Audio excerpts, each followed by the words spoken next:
copyrighted, but we are in Grey Dog in Chelsea. Right. Yeah, and we're having breakfast.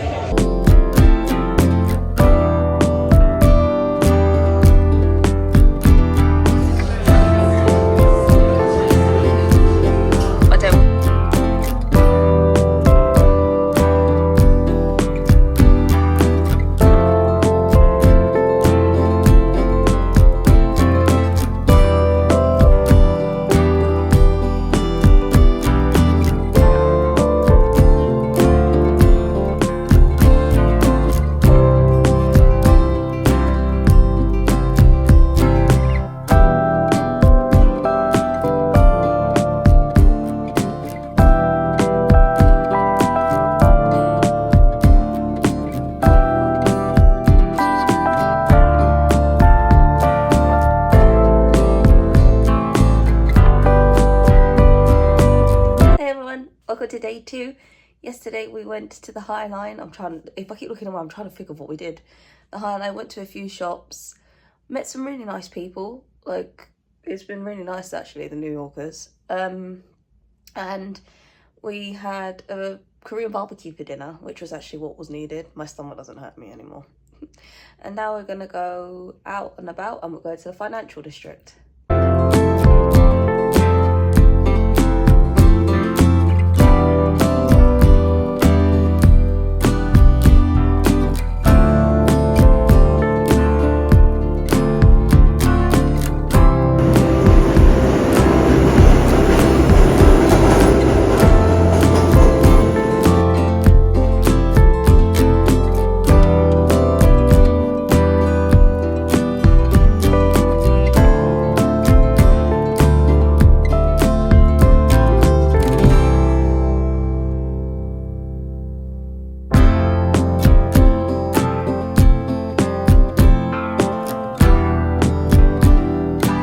Welcome back, guys. It's day 3 in New York. I think it's 3, isn't it? Yep. And we're on the boating lake in Central Park. I am not rowing, as you can hear. But yeah, we've had quite a lot of steps days. We're going to the Met after this. And yeah, we're just going to keep going with our adventure. It's actually really nice. If you are coming to Central Park, do the boat, but make sure you've got someone who can row. Or just at least knows their left and their right and knows how a boat works. That'd be a good idea.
wanted to jump on before this is the end part of my video. I'm in my living room. I don't think anyone's seen it from this angle. So yeah, we were in New York for about 7-8 days. It was really cool. I really enjoyed it. Like, I could see myself living in New York easily. Not in Manhattan though, because it's too busy for me. I found it quite wild how like Central Park is kind of the only green area in Manhattan. Like, you've got obviously little parks, then you've got Union Square and stuff, but that's the only sizable bit of nature, and unless you go obviously out of Manhattan properly, like into Queens and going that way. I really enjoy Brooklyn. Brooklyn reminds me, I'm from Hackney in London. Not if any, probably Shoreditch is what the world probably knows. Yeah, that area, that I was born and raised in Hackney, and Brooklyn gives me that vibe, which I really love. And there's really cute places and stuff like that. More to the Williamsburg side, not in Williamsburg, but just like near there. Like the Fetisau place was like next door to Williamsburg. And yeah, like the trains were an experience. I'm very glad that I am from a city and I know how to hold myself correctly. Like, I can imagine if you've come from like somewhere that's not used to the city, even for someone like me who's born and raised, it was quite jarring to see like how much homelessness is on the streets and like the mental health stuff, with how many people are mentally not well who are out on the streets. It was quite jarring, and they always a lot of them congregate on the trains. Homeless people, it's warm. To be honest, the barriers are easy to get through in New York without a ticket, and stuff like that. So yeah, when we were there was a few incidences on the trains. We weren't involved or anything, but like we heard on the news. We were also there when they had bad flooding. We were actually, like, we didn't take the trains. We decided to walk, even though it was bad, because obviously the tube, the next day we saw that all of the train station areas, like, I don't know what they call them, the subway, had been overflown and like flooded. So we were there for that, and we were lucky. Like, we were fine. We just bought some umbrellas. We were soaked all the way through, but is what it is. And yeah, I really enjoyed my time in New York. I would say I would not go to New York for that amount of time again. This was my first time in New York, so it was good, but I felt like by the end of it, I was like, I'm ready to go home now. The big difference is the noise. Oh my gosh, like, even coming like in the centre of London, it made it sound like the countryside coming back here in central London with the bibbing and everything, because in New York it's just noise everywhere in Manhattan. It was mad. Equally, I know I keep saying New York. I mean, I stayed in Manhattan, but I did travel. I went to Roosevelt Island and I went into Brooklyn. My partner did live in New York for a year, so he kind of had a bit more of a know about where to go around and stuff. Also about being safe in the city. To be honest, I'm going to be like, I found New York safer to like walk around carrying your phone, handbag. No one bothers with you, which was great. Unless you're a homeless person and you're on the wrong side of them, then different. Not even a homeless person, mentally ill person. But yeah, I kind of really like vibed with it. I also really loved how loads of women did not give a flying monkeys about how they're dressed. I saw loads of women with her bras on, like innocents and t-shirts. Some women had their booties hanging out. Not my thing, but preference. Like, good for you, girl. Like, do your thing. Which was really refreshing to see. And there were so many women I felt like were empowered. And I know New York has got, like, Manhattan's areas have got a rep, like, it's not very safe for women. And I can get that. And I was with a man for all of the time. So at night, I could imagine it could get a bit leery if you're a woman. But it can happen anywhere. But equally, I did see a lot of women with a lot of big dogs. Which I thought if I did live in Manhattan or in New York, I would have two big, like, outstations for me. Because I could see how the city you can easily change. But I loved it. Like, no one can, you get a few men looking, but you're like, you know what, you got your booties hanging out, you expect it. But no one's approaching you. And I love that, because that's very different to London. London, like, you get looked on weird. Like, this top I'm wearing, like, if you don't care, you don't care. But wearing a no bra and stuff like that, and people look at you up and down. You even may get some comments from men, and it's like, you don't get that in New York.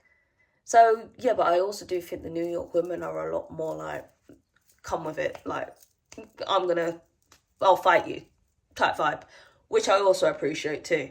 And yeah, like, I thoroughly enjoyed it. I really like New York. I would probably go back at some point, not anytime soon. And if I did go, and I go for 3 or 4 days. But if you've never been, I do suggest you go for a long period of time.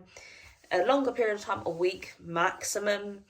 And it is an exhausting city, more than London is. And I never thought I would say that. Also, it is very expensive, but there are things you can do to make it cheaper. Like, you can go on, like I said, the Roosevelt tramway was only $3 each way, which is great. And you get to go to Roosevelt Island, which was cool. It's very narrow. Very narrow. Like, I could see from one side to the other side of the island. Like, I could see water. It was really cool to see though, and it was quiet. You can also go, like, they've got pizzas are not too expensive. We did have Whole Foods one night because the food is very rich. It's very different comparatively. Like, I've been to Florida and I've been to New York. New York has got a lot more variety of food, as in like healthier options compared to Florida when I was there. Miami was different, but especially in Orlando where we were staying, that was meant quite a few years ago. But like, New York has got a lot of options for healthy, not so healthy, but every food has its own right in places. But I couldn't keep eating out like that every day. That's why I said pre and probiotics. That's everywhere. And I was thinking to myself, there's a lot of people in New York who are fit. There was so many people running, and it was hot. It was like 35 degrees. And I was watching these people running, and I was like, good for you, because I would have been on the floor. And it's like, it is a walking city. Like, I was clocking, for over 2 days, we clocked like 60,000 steps. It was wild. And I can understand how people do stay lean, and also probiotics and prebiotics are everywhere. Go into Whole Foods, go into like all these type of supermarkets, go to Trader Joe's, they have them there, and all their fizzy drinks as well. You've obviously got your Cokes and your Pepsis and your Diet Pepsis and stuff, but actually there's so many versions of a low calorie alternative pre and probiotic, which actually has sugar in it, which can also help the gut, which was really cool. As I said, that's how I survived. And yeah, loved it. Thank you for watching so much. I've added on another 7 minutes to this video because I like to chat. Like, subscribe, comment. I really hope you enjoyed this video. And yeah, I will see you in the next one. I am travelling again in a couple of weeks. And I'm going to Scotland with my partner because he was going for a business trip and he asked me to come with him, which is fun. And I'll be there for a weekend, so I'll probably vlog a bit there. And yeah, thanks for watching. See you soon. Bye.